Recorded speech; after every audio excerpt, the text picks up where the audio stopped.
Hi everyone. I just wanted to introduce you today, Tiffany Castagno. That spicy last name. I hope I didn't mess it up. It's a beautiful name. She actually is in the HR realm, and I would like if you'd please introduce us to everyone. Thank you.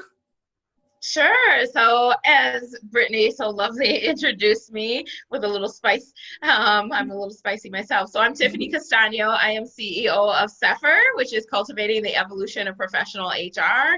We're going to get into this topic. I'm going to tell you a little bit more about that in a minute, but we support small business, medium business, startups, and nonprofits with building their infrastructure, systems, programs, policies, and procedures, and helping them build strong cultures. That's why I'm here today. See, and we're all about the cultures, and I love it. I've been following you for a while on LinkedIn, and I've loved all your stuff, and I appreciate your support on my stuff as well. It's always been, makes me feel warm and sad, so thank you. It's good stuff. Thank you. And so I've noticed, I did that poll, and it was a big controversial, and a lot of people feel some type of way, if you will.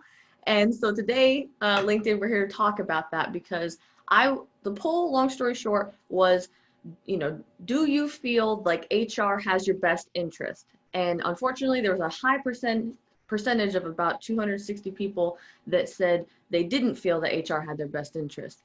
And I know that seemed a bit trolling, but there was a reason that I asked that question because I know a lot of people feel that way, but I want HR to be able, because there's a lot of good HR people, there's bad apples in every career field, but I want HR to have the opportunity to talk about, their side of things. So, one of my first questions I wanted to ask Tiffany was, what were your initial thoughts about that poll and all the comments? If my face was an emoji, right? Right. Whoa, that got deep. It got really deep, and it stung. It really stung because I said that I talk about the name of my company, and it's because I really do want to cultivate that evolution. I want to defeat those stereotypes that are out there because we're not all bad people. Sometimes people have had bad experiences, and so that's how we got there. But there's some truth in there, right? If 81% of that 260 feels like that, there's a reason why. And so that's our job as HR to discover. That's leadership's job. You and I talk about culture all the time because we are so serious about it. And it stung. As an HR person, I wanted to know more. I wanted to know why. I wanted to hear about their experiences because there are stories behind those. So it stung, and I'm glad you allowed this opportunity today so we could talk about it from maybe a different perspective because it did get deep in those comments. Yes, it was spicy. I honestly wasn't that ready for it. I knew it was going to upset, and it upset people from both sides. People almost had like a bit of PTSD from such bad experiences that they had with HR, and then the HR people were like, not having it at all. Because I kind of felt I was attacking them, but clearly that was not the case. But, I think some HR people too, have to realize there are people who have these terrible experiences, and that should be taken into account as well and not just brushed off. Yes. And that was, another reason I wanted to do this. One of the questions I would like to ask is, how can we make employees understand that, of course, from an HR perspective, that the company is their employer too, and that is their first line of responsibility. And then yes, it is employees after that, but it doesn't mean that you don't care. Like, how can we make people feel better about that? Yeah, I think, one of the things that comes top of mind is relationships. I'm very relationship driven. And I think as employees and as the employer side, there has to be a bridge there. We have to connect with each other on a human level. There's some debate out there about whether we should still be called human resources. Does that make sense? But there is a human in human resources for a reason. Our first duty is to the organization. I say that, and I'm like afraid of the backlash that's going to come, but let's call a spade a spade. That's the reality. We are there to protect the organization and their best interests, to mitigate any risk. But within that doesn't mean that we are robots or that we don't have employee interests at heart too, because engagement is the core of an organization. People are the core of an organization. So it's building those relationships. And I think when you set those expectations and then you manage to those, that's how we get there, because so many times I've heard people be like, oh, you're not that kind of HR. And I'm like, what do you mean by that?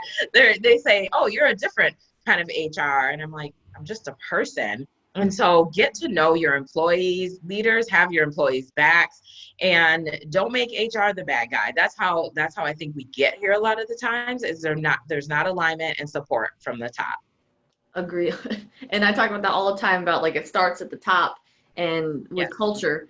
And I think it's the same way of like how HR is treated is also how, I feel like CEOs and top executives need to make sure that the culture that they foster doesn't put HR in a spot that makes employees feel that HR is the bad guy, like good cop, bad cop.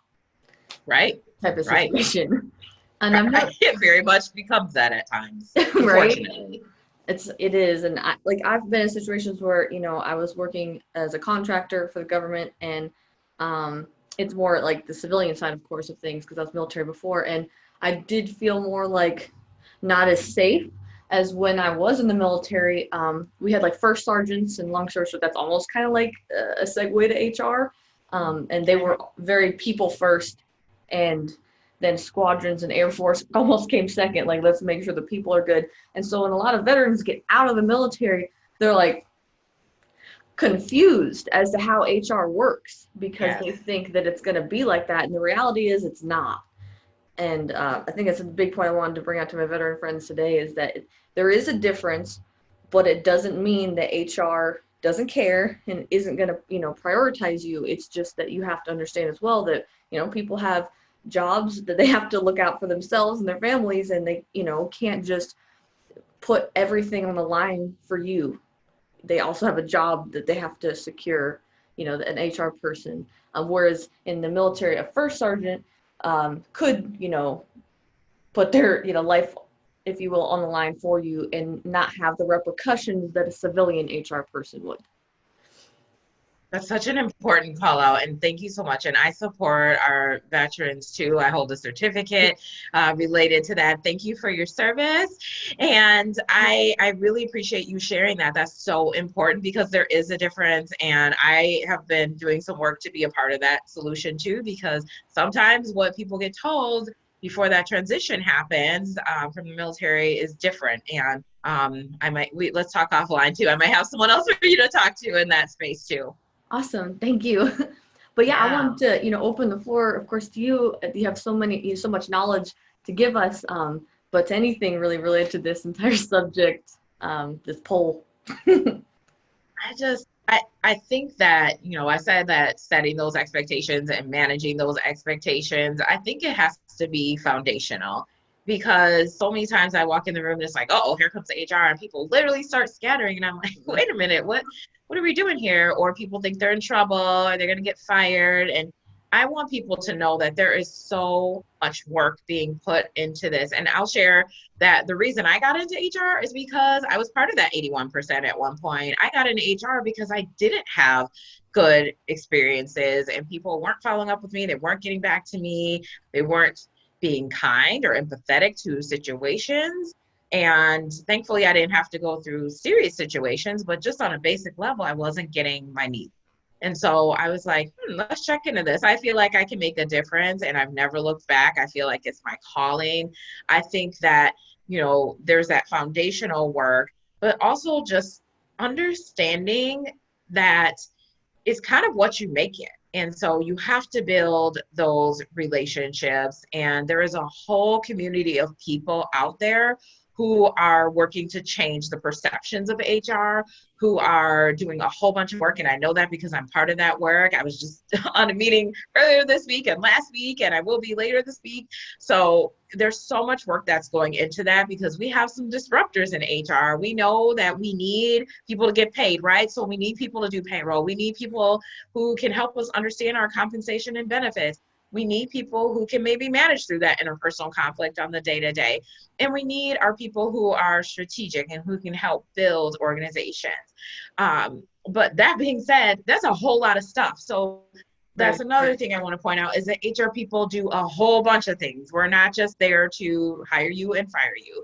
That's not at least that's not how I roll. And I recognize that there are some people who are comfortable in their spaces and they haven't maybe evolved with the profession, but the profession itself has evolved from tactical to transformational. And I am part of that work and I'm so proud. So just, I would urge people, encourage them not to just let those past experiences dictate how the future goes necessarily, because it can be different. And organizations kind of set the tone for that as well.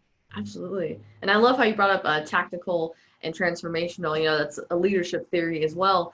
And I talked about earlier, like a few videos ago, about firefighting. You know, people like to just do firefighting instead of strategic planning. And I feel in relation to this that, you know, HR, what a good HR is compared to a bad one, a bad, you know, not so good one is going to be more tactical, the more hire, fire, and that's all we do. All that stuff in between, I don't got time for. Whereas, you know, an amazing HR department will be more, like I said, transformational and care about you, like have those relationships, like, you know, walk by and, you know, have a conversation with you, as opposed to just like that you only see them when you're onboarding or, you know, in trouble or fired. So that's a really great point. I'm glad you brought that up. Yeah, and talk about visibility. And that's one of the things that's allowed me to, because employees are my stakeholders, just like the organization and the leadership is. So I make it a point to be visible, to pop by a floor and just say, hey, how are you doing? Or I set up coffee dates or lunches with people. I'm not saying everyone has to do that, but I'm saying that to say that these are the things that those of us who really value that and understand and aren't firefighting, that's in our wheelhouse all day, and we enjoy that. So it's just important to call that out, I feel like. Agreed. And I talk about emotional intelligence a lot because I feel like it can help everybody. I know it helps me, and learning about it daily. But if someone was to, like, an employee was to feel part of that 81% within their company right now, and they wanted to kind of address their qualms with an HR person, how do you feel they could tactfully but effectively get the point across that the trust isn't there and they want it, I guess? I think you say it just like that. I am a fan of transparency Yeah. and just being honest. You don't get what you want by dancing around things and not asking for it. And I've had those conversations. I have had people say to me, whether it's a leader or an employee, I've had it happen multiple times on both sides. Like, we've had like 4 or 5 HR people. What's going to be different with you? Or how come, you know, I never get what I need from HR anyway, so this is just going to be pointless. And I'm like, ooh, talk about something stinging. But I'm like, let's sink into that a little bit. Hold on, because in my mind, I know, nope, I'm a different kind of HR than what you may be used to. But I think that it's just stating that, like, I've had some trust broken before. I'm just going to put that out there. I want us to kind of start fresh. Here are what my needs are. Help me understand how this works within the organization and how we can maybe come together, because we don't always get our way. And sometimes that's a struggle for employees.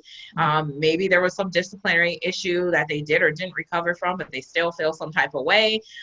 Maybe somebody didn't get back to them there, and probably any variety in between is why they feel that way. But just get it out there. I had an employee who, she was rough. I mean, she was so rough. I was like, this is not gonna work, but I still have to do my job. And she slammed the door on me once and ran out, and just was not kind to me. We had some rough meetings, but do you know that by the time about 6 to 9 months went by, she would seek me out specifically for advice. And she came to me and said, I don't trust HR. I'm not going to trust you. And I'm just going to tell you what I need, what my needs are that need to get met. And I was like, okay. Right. But I appreciated that because it told me where she was, and it allowed me to understand where she was so that I could meet her needs. That's a really good point. And I love that you love transparency, because me too. So much. So much. I love you, Brittany. I did know. That, and like, just like you were saying with that whole scenario, and then like to flip the script, you know, HR people have to use their emotional intelligence to be like, you know, because you obviously have a high level of EQ, and, you know, someone maybe with not so high could get offended immediately. And it's like, you can't get offended when people come to you and be transparent like this. You have to be like, step back, just like you said, and be like, they might have had, bad situations before. That's not me. Let me prove to them now how I can be of service, as opposed to being like, that isn't the, no, and flipping out and like, stop, But HR people sometimes, and I might get scolded by my HR peers for saying this, but we sometimes fall into drama roles, and we will be like, well, I'm the HR person and I'm the person in authority right now. So they may have their people, and I've watched it happen, who have come back at that employee like, hold on, you're not going to talk to me that way. Now there's boundaries, right? If you're sure. Yeah. really ridiculous, that's a different thing. But they may have come back and said, well, I'm running this meeting and you're going to sit here and listen to me, and this is how this meeting's going to go. And I've watched that happen. Well, talk about shaking people's faith. That doesn't build trust and empathy. So that can happen too. For sure. And yeah, like everyone out there, please still use tact and respect when you're talking to HR, because that's not going to bode well for you either. There's both of you need to have some levels of EQ in order for anything to be effective. Because yeah, I've seen people too who just talk crazy to people, and I'm like, how do you think that that's going to be effective? Tell me. Mm-hmm. But right. Thank you so much for this conversation. I really think it's going to help on both sides of the spectrum. I'm so happy to have you on. Thank you for, allowing me to, use your mind for all this. Thanks for requesting my mind. I appreciate you so much. And I love the work that you're doing, and I want to support that. So that's why I'm here, and I appreciate you.